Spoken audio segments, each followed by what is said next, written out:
오늘은 성경주 살펴보는 사복음서 6번째 시간입니다. 갈릴리 풍랑을 잠잠케 하신 예수님과 또 고향인 갈릴리에서 두 번째 배척을 당하신 예수님의 삶에 대해서 함께 나눠보도록 하겠습니다. 오늘도 지난 시간까지 했던 내용들을 잠시 살펴보고 난 후에 오늘 할 내용을 나누도록 하겠습니다. 탄생부터 공생의 1년차 많이 보신 대로 베들레헴에서 탄생하시고 또 애굽으로 헤롯의 위협 앞에 떼굴 피신하셨고 또 헤롯의 죽음의 소식을 듣고 유대의 광야로 오셨다가 아들이 왕이 되었다는 소식을 듣고 고향 나사렛으로 돌아가십니다. 나사렛에서 아버지와 함께 묵수로 삶을 살아가시다가 12세 때 예루살렘에서 내가 아버지의 집에 있어야 되는 것을 또 알지 못했느냐라고 어머니 마리아와 요셉에게 보이시는 모습을 통해서 하나님의 또 아들의 적혈성을 조금씩 드러냈던 것을 볼 수 있습니다. 이후 30세까지의 기록은 없고요. 그 다음에 30세가 되어서 그래서 요단강에서 세례요한으로부터 세례를 받으시고 그때 또 하늘로부터 또 음성이 들려서 이는 내 사랑하는 또 아들이라는 음성을 통해서 사람들에게 예수님께서 하나님의 아들이심을 조금씩 드러내십니다. 이후 유대 강요로 넘어와서 40일 밤과 낮으로 금식을 한 후에 사탄에게 시험을 받으시고 그 사탄의 시험을 말씀으로 이기시고 다시 고향으로 오십니다. 고향으로 오셔서 또 어머니의 요청에 갈릴리 가나라는 지역에서 혼인잔치 에서 물을 포도주로 바꾸는 기적을 통해서 자신이 하나님의 아들이심을 그리고 메시아이심을 드러내는 첫 번째 기적을 드러내시고요. 그다음에 공생의 1년차 사역 가운데 예루살렘으로 가셔서 마태, 마가, 누가는 이 성전 청결 사건을 예수님의 마지막 일주일 사건에 기록하지만 요한은 사역 초기에 공생의 1년차에 예루살렘을 가셔서 성전을 청결하게 하셨다는 사건을 다시 한 번 더 보여주십니다.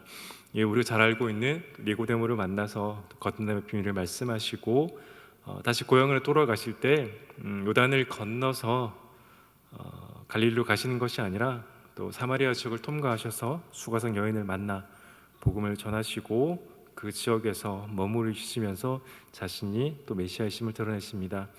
이제 고향으로 다시 오신 예수님은 나사렛에서 배척을 당하십니다. 그리고 갈릴리에서 야고보와 요한과 안드레와 또 베드로를 부르시고 또 가버나움으로 가시는 길에 마태복음을 지은 세리 마태를 부르셔서 제자를 부르시는 모습을 볼 수 있고요. 그리고 나사렛을 떠나서 주 사역지였던 가버나움으로 가셔서 회당에서 말씀을 또 전하시고 그곳에 귀신을 쫓아내시면서 자신의 권위를 드러내시고 회당 바로 옆에 있었던 베드로의 장모님의 집에 들어가셔서 장모님의 병을 고치시고 또 나병 환자를 치유하시고 중풍병자를 당한 친구들이 메고 집으로 데리고 와서 예수님이 그들의 믿음을 보시고 나병 환자를 치유하는 것을 알 수 있습니다. 네, 다음으로 우리 지난 시간 했던 내용입니다. 공생 2년차 다시 예수님은 예루살렘으로 올라갔습니다. 이때가 정확하게 6월절이라는 것을 복음서는 밝히고 있지는 않지만 대략적으로 6월절이라고 말을 합니다. 그곳에서 베데스다 즉 자비의 집이라는 곳에서 38년 된 병자를 고쳐 주십니다. 안식일에 이 38년 된 병자를 고쳤다는 이 바리새인들의 고발에 따라서 예루살렘에서 안식일 논쟁이 일어나고 더불어 예수 그리스도께서 자신이 하나님의 아들이심을 드러내어 이때부터 바리새인들로부터 또 위협을 받는 또 예수님의 모습을 볼 수 있습니다. 갈릴리에 오셔서도 계속해서 안식일 논쟁이 일어납니다.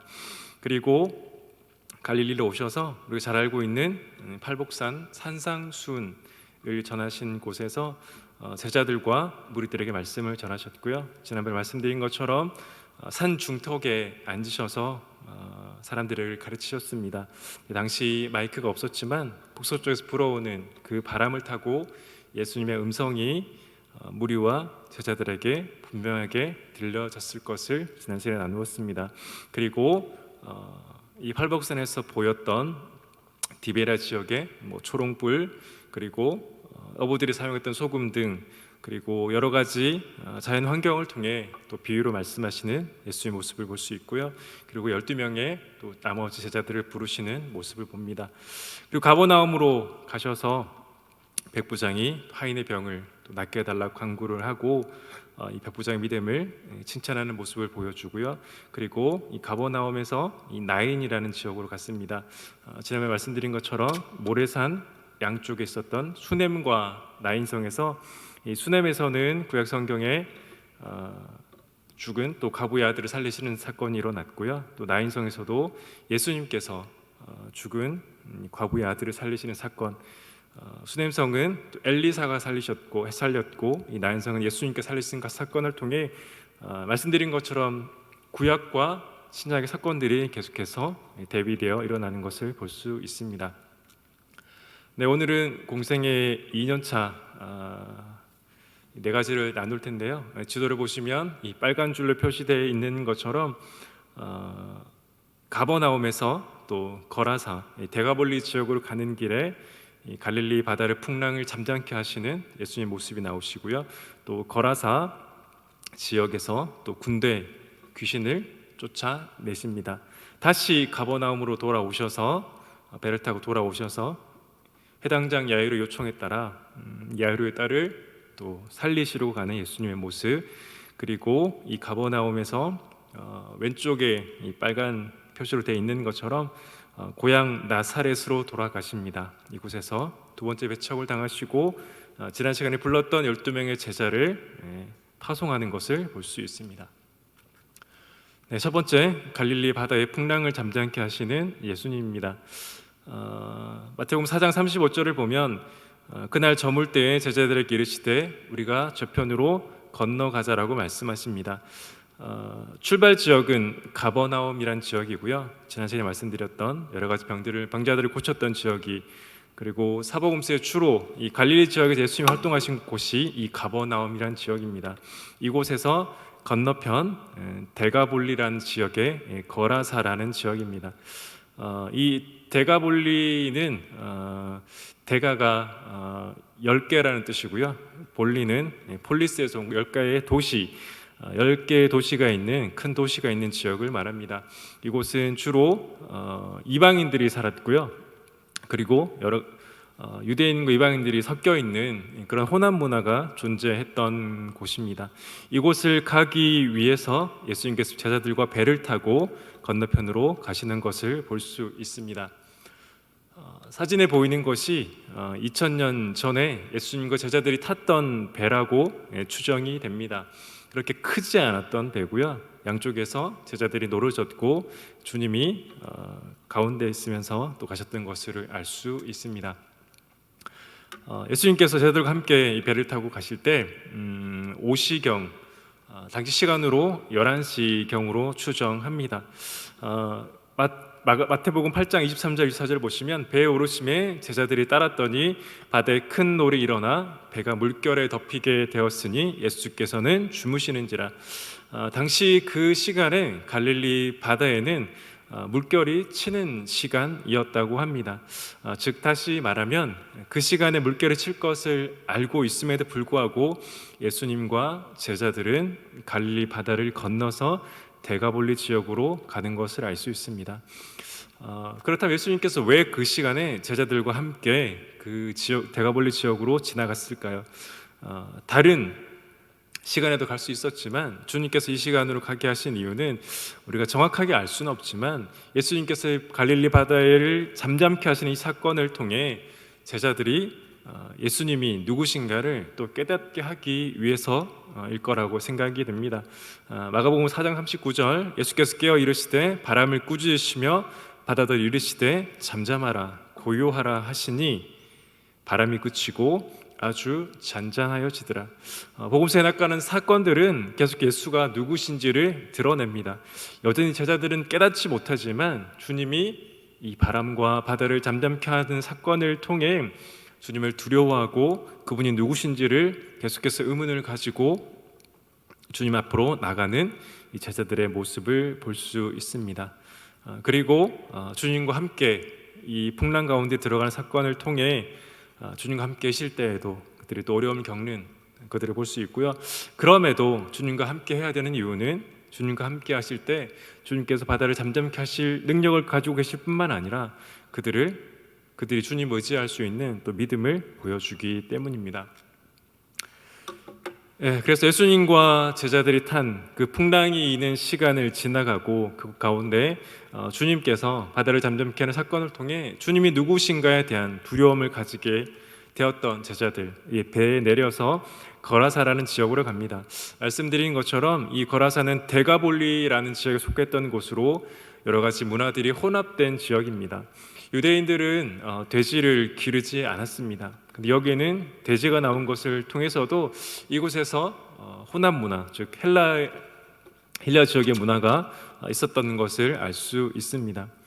마가복음 5장 2절, 배에서 나오시면 곧 더러운 귀신 들린 사람이 무덤 사이에서 나와 예수를 만나니, 당시 무덤은 지금처럼 땅에 묻는 것이 아니라 옆에 사진에 보이는 것처럼 이 동굴 속에 시체를 넣는 형태였습니다. 또 예수님께서 부활하실 때도 돌을 맞고 돌을 구르는 것을 통해서 당시 무덤이 어땠는지를 알 수 있습니다. 예수님께서 지나가실 때 더러운 귀신 들린 사람이 무덤 사이에서 나와서 예수를 만났습니다. 그래서 예수님께서 이 귀신에게 나오라고 말씀하셨고, 이 귀신 떼들은 돼지에게로 보내달라고 말하고 그 돼지 떼가 밑을 지나서 바다로 들어가는 것을 볼 수 있습니다. 돼지들은 죽어도 밑으로 내려가지 않는다고 합니다. 특별히 바다 쪽으로 내려가지 않는다고 합니다. 그렇다는 것은 예수님께서 그 귀신들을 나가라고 하신 그 분명한 사건을 돼지들이 하지 않았던 사건을 통해서 또 보여주기도 합니다. 그리고 누가복음 15장 15절에 우리가 잘 알고 있는 탕자의 비유를 보면 그 탕자가 돈을 다 잃고 난 다음에 갔던 곳이 돼지를 치게 하는 곳이었다는 걸 알 수 있습니다. 즉 이 탕자가 돈을 다 잃고 갔던 곳이 이 데가볼리 지역 근처라였던 것을 우리가 그것도 또 추정해 볼 수 있습니다. 네, 가버나움에서 이 귀신 들린 이 사람을 쫓아내신 후에 그곳 사람들은 예수님을 영접하지 않았고 그 동네에서 떠나기를 강조하십니다. 그 이유는 그들의 또 생업에 위협을 받게 될까 했습니다. 그러나 나중에 다시 이곳에서 또 예수님을 믿었던 사람들이 나오는 것을 볼 수 있습니다. 이렇게 거라사에서 귀신을 쫓아낸 후에 다시 배를 타시고 원래 떠나가셨던 가버나움 지역으로 오십니다. 마가복음 5장 21절에서 22절, 예수께서 배를 타시고 다시 맞은편으로 건너가시니 큰 무리가 그에게로 모이거늘 이에 바닷가에 계시니 회당장 중에 하나인 야이로가 하는 이가 왔다라고 말합니다. 다시 배를 타고 가버나움으로 왔을 때 회당장 중에 하나인 야이로라 하는 이가 왔습니다. 당시 회당장은 존경받는 인물이었습니다. 지금도 마찬가지겠지만 그 인물이 예수님께 와서 자신의 딸 아이가 아프다라고 말합니다.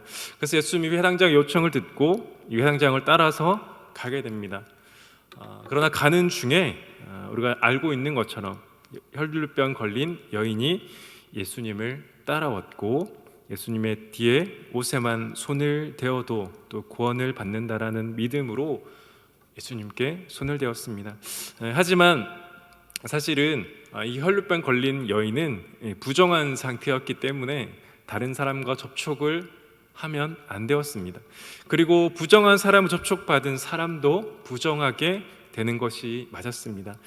그러나 이 여인이 부정했지만 그 여인이 만진 예수 그리스도는 부정한 자가 아니라 하나님의 아들 메시아였기 때문에 이 여인도 부정함에서 나음을 입었을 뿐 아니라 예수님도 부정해지는 것이 아니라 자신의 능력을 드러냄을 볼 수 있습니다.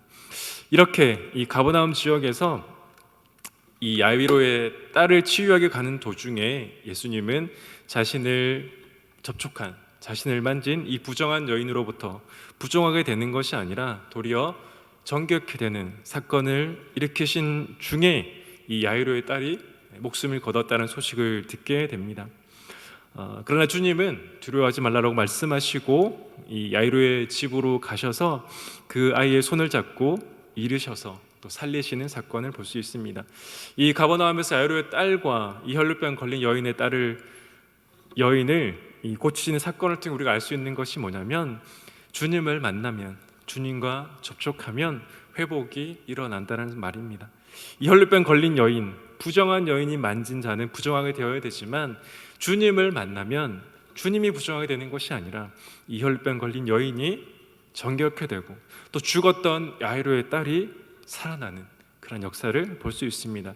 즉 우리의 삶에 어떤 문제가 있더라도 주님을 만나면, 주님을 접촉하면 그 문제가 해결되고 우리 어려운 문제들이 주님 능력 가운데 회복되는 것을 우리가 경험할 수 있음을 이 가버나움에서 회당 야이로의 딸과 혈루병 걸린 여인을 통해서 우리가 알 수 있습니다. 이렇게 가버나움 지역에서 예수님께서 이 야이로의 딸을 살리시고 혈루병 걸린 여인을 정결케 하신 후에 주님은 이 가버나움을 떠나서 고향 나사렛으로 가시게 됩니다. 지도가 작아서 잘 보이실지 모르겠지만 그 위쪽 지도 갈릴리 바다에 있는 부분에 이 빨갛게 박스로 되어 있는 부분이 가버나움 지역입니다. 많은 이적을 행하신 이곳을 떠나서 그 밑에 막달라라는 지역을 지나고 그리고 길을 쭉 따라서 올라가면 나사렛 지역, 예수님의 본동네 고향으로 가시게 됩니다. 예수께서 거기를 떠나사 고향으로 가시니 제자들도 따르니라. 예수님께서 거기에서 다시 말씀을 전하실 때 사람들의 반응은 동일했습니다. 이 사람이 마리아의 아들 목수가 아니냐, 야고보와 요셉과 유다와 시몬의 형제가 아니냐, 그 너희들이 우리와 함께 여기 있지 아니하냐 하고 예수를 배척한지라. 고향에서 여러 가지 말씀을 전하시고 이적을 행하셨던 예수님을 향한 반응은 다르지 않았습니다. 그러나 그럼에도 밑에 마태복음 13장 58절을 보시면 그들이 믿지 않음으로 말미암아 거기서 많은 능력을 행하지 아니하시니라. 그들이 예수님을 배척하고 예수님 믿지 않았지만 그곳에서 그럼에도 아무런 능력을 행하시지 않는 것이 아니라 여전히 간구하는 이들에게는 능력을 행하셨던 것을 볼 수 있습니다. 많은 사람들이 거부했지만 그럼에도 주님을 향한 믿음이 있었던 자들을 향해서는 주님이 그럼에도 이적을 행하셨던 것을 볼 수 있습니다. 우리 첫 시간에 했던 것처럼 이 나사렛 지역에는 이스라엘 평야 골짜기가 보입니다. 이곳에는 많은 구약의 사건들이 일어났습니다. 또 기드온의 사건, 또 드보라의 사건, 또 엘리사와 엘리야의 사건 등 예수님의 고향 나사렛에서 보이는 이 이스라엘 평지에서는 구약의 수많은 사건들이 일어났습니다. 말씀드린 것처럼 주님은 이곳에서 이스라엘 평야를 바라보며 구약의 사건들을 바라보며 살아가셨을 것입니다. 이 나사렛 두 번째 배척을 받으시며 예수님이 말씀하십니다. 예수께서 그들에게 말씀하시되 선지자가 자기 고향과 자기 집에서는 존경을 받지 않음이 없느니라 하시고, 이건 역시 구약의 사건들을 우리에게 다시 한번 보여줍니다. 특히 엘리사와 이 엘리야 이야기가 이곳 가운데 일어났습니다. 주님은 다시 나사렛 지역에서 이스라엘 평지를 바라보며 자신들을 배척하는 그 고향 사람들을 바라볼 때 이곳에서 주로 사역했던 엘리야를 떠올리고 엘리야를 배척했던 그 북이스라엘의 그 믿음 없음을 보여주십니다. 그럼에도 말씀드린 것처럼 그곳에서 믿기를 원하는 자들에게 많은 능력은 아니지만 능력을 행하셨고 분명히 그곳에서도 믿음을 가지고 주님께 나왔던 이들이 있었을 것을 우리는 알 수 있습니다. 그리고 예수님 이곳에서 12제자를 파송하십니다. 주님은 12제자를 부르신 후에 파송하십니다. 이 12를 세우셨으니 이는 자기와 함께 있게 하시고 또 보내사 전도도 하며 귀신을 내쫓는 권능도 가지게 하려 하심이니라. 주님께서 제자들을 부르신 이유는 자기와 함께 있게 하셨고 그리고 또 보내사 전도하게 하시고 귀신을 내쫓게 하시고 또 권능도 가지게 하기 위해서 부르셨던 것을 알 수 있습니다. 그렇다면 하나님께서 오늘도 우리를 부르신 이유는 주님과 함께 그 시간을 보내게 하실 뿐 아니라 보내서 예수 그리스도 전하게 하시고 또 그리스도인들을 통해 신자를 통해 빛과 소금의 역할을 감당해서 지금도 믿지 않는 자들이 또 주께 돌아가기 위해서 제자들을 보내신 것을 알 수 있습니다. 우리가 또 한 가지 더 살펴보기를 원하는 것은 예수님께서 나사렛에서 다시 말씀을 전하실 때 이 사람들이 했던 말이 있습니다. 이 사람이 마리아의 아들 목수가 아니냐, 야고보와 요셉과 유다와 시몬의 형제가 아니냐. 예수님을 고향 사람들이 예수님을 배척한 것과 더불어 예수님의 형제들도 예수님에 대한 믿음이 없었습니다. 요한복음을 보시면 예수님에게 냉소적으로 명절에 예루살렘으로 올라가야 하지 않느냐라 말했던 이들이 예수님의 12 형제였습니다. 이들이 예수님의 공생의 기간 동안에 믿음이 없었던 것 같습니다. 예수님을 제대로 믿지 않았고 예수님을 향해서 냉소적으로 말했던 것이 형제들입니다. 그러나 예수님께서 돌아가시고 난 후에 야고보는 예루살렘 교회의 기둥 같은 일꾼이 됩니다. 그리고 예수님의 동생 유다는 신약 성경 유다서를 적은 또 신실한 또 믿음의 신자가 되고요. 여기서 나오는 또 시몬, 전통에 의하면 또 예루살렘 교회의 지도자로 봉사했다라고 하는 기록이 있다라고 합니다. 즉 누가 믿을지, 그리고 그때 비록 예수님을 배척했지만 예수님의 십자가 죽음과 부활을 통해 예수님을 향해 냉소적으로 말했던 그 형제들조차 주께 돌아와서 그에게 쓰임 받았던 사건을 통해서 우리가 알 수 있는 것은 지금도 주님은 우리를 보내셔서 주님과 함께 교제하게 하실 뿐 아니라 우리를 통해 전도하게 하시고 우리를 통해 세상 가운데 그리스도의 선한 영향력을 미치기를 원하시는 것이 우리의 모습이라는 사실입니다. 네, 오늘 이렇게 예수님의 공생의 두 번째 또 사역까지 마무리하였습니다. 지금까지 예수님의 탄생부터 예수님의 공생의 첫 번째 사역, 두 번째 사역까지 마치게 되었고요. 오늘까지 한 것들 또 잠시 복습해 보도록 하겠습니다. 주님은 베들레헴에서 탄생하셨고요. 죽음 후에 탄생 후에 헤롯의 위협 때문에 애굽으로 가셨고 나사렛에서 오셔서 아버지와 묵수로 사시다가 12세 때 특별히 예루살렘 간 사건을 통해 주님의 집이 성전, 즉 하나님의 아들이심을 드러내셨고 30세에 요단강에서 세례를 받으시고 하늘로부터 하나님의 아들이심을 드러내는 음성을 듣게 됐고요. 요단강을 건너 유대 광야에서 시험을 받으신 후에 시험을 이기시고 고향으로 돌아오셔서 갈릴리 가나의 첫 번째 이적을 베푸십니다. 그리고 예루살렘 다시 올라가셔서 성전을 청결하게 하는 사건을 하시고 니고데모를 만나서 거듭나의 사건을 우리에게 보여주시고, 그리고 사마리아 지역을 통과하지 않으시지만 이 우물가 여인과 사마리아 사람들을 만나시기 위해 사마리아 지역으로 가셔서 주님을 믿는 자, 특별히 영과 진리 안에 예배드리는 예배자가 되임을 또 보여주셨습니다. 그리고 고향으로 돌아간 나사렛에서 고향 사람들로부터 배척을 당하셨고요. 갈릴리 지역에서 야고보, 요한, 안드레, 베드로를 부르시고 또 가버나움 지역에서 또 세리로 일하고 있던 세리 마태를 부르셔서 후에 또 마태복음을 또 기록하게 하십니다.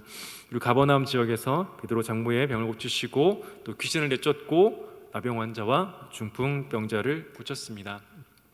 그리고 예루살렘 다시 올라가셔서 38년 된 병자 이 자비의 집에서 주님께서 이 병자를 고치시는 사건을 통해서 또 메시아의 심을 드러내시고 또 안식일에 일을 하셨다는 것으로, 그리고 아버지와 일하시니 또 나도 일하신다라는 신성 모독을 일으키는 이 발언 때문에 이때부터 바리새인에게 또 위협을 당하는 예수님의 모습을 볼 수 있습니다. 갈릴리에 넘어오셔서 팔복산에서 산상수훈의 말씀을 전하시고 또 12제자를 또 부르시고, 그리고 가버나움에서 백부장 하인을 가지지 않고 이곳에서 말씀만 하시면 하인이 낫겠다라는 이 백부장의 믿음을 통해 하인이 낫게 하시고 나인성, 모르산 근처 수냄성과 나인성 사건, 구약시대 부활시킨 그 사건과 같이 예수님께서 이 나인성에서 이 과부의 아들을 또 살리시는 것을 볼 수 있습니다. 그리고 가버나움으로 오셨다가 갈릴리 바다를 건너가시는데 이미 그 시간에 바람이 많이 불던 시간이었습니다. 그 시간을 통과하시면서 주님이 하나님의 아들이심을 드러내시지만 제자들은 여전히 알지 못하는, 것을 알 수 있고요. 또 거라사 대가벌리 지역, 헬라 문화가 융성했던 이 지역에 가셔서 예수님은 이 거라사에서 군대 귀신을 쫓아내심을 통해 자신의 권능을 드러내십니다. 그러나 이들은 예수님보다, 예수님의 음성을 듣기보다 자신들이 먹고 살 것이 더 급했기 때문에 예수님을 믿지 않고 쫓아내시지만 후에 또 이곳에서 또 예수 믿는 자들이 생겨나는 것을 볼 수 있습니다. 다시 바다를 건너서 가버나움으로 오셔서 이 야이로의 딸과 혈루병 걸린 여인의 사건을 통해 주님을 만나는 자는 회복되고 정결하게 되고 또 의롭게 된다는 사건을 우리에게 보여주십니다. 그리고 다시 나사렛으로 오셔서 두 번째 배척을 당하십니다. 그러나 배척 당하셨지만 그럼에도 이적을 행하셨고 또 그곳에서 믿는 자들이 생겨났을 것입니다. 이곳에 12명의 제자를 파송하고 함께 있게 하시고 권능을 주셔서 귀신을 내쫓고 여러 가지 이적들을 행하심을 통해 복음을 전하십니다. 아까 말씀드린 것처럼 예수님의 형제들 처음에 믿지 않았지만 나중에 예수님의 십자가와 부활을 통해 믿음을 가지고 예루살렘 교회의 귀한 일꾼들로 쓰여진 것을 볼 수 있습니다. 네, 오늘은 예수님 탄생부터 공생 2년차까지 나눠봤고요. 또 다음에는 공생 3년차 상반기 계속해서 이 갈릴리 바다를 끼고 있는 이 지역에서 일어났던 사건들을 함께 나눠보도록 하겠습니다. 오병이의 사건이라든지 여러 가지 많은 사건들을 또 함께 나누면서 주님께서 우리에게 주신 또 귀한 은혜를 함께 나누길 원합니다.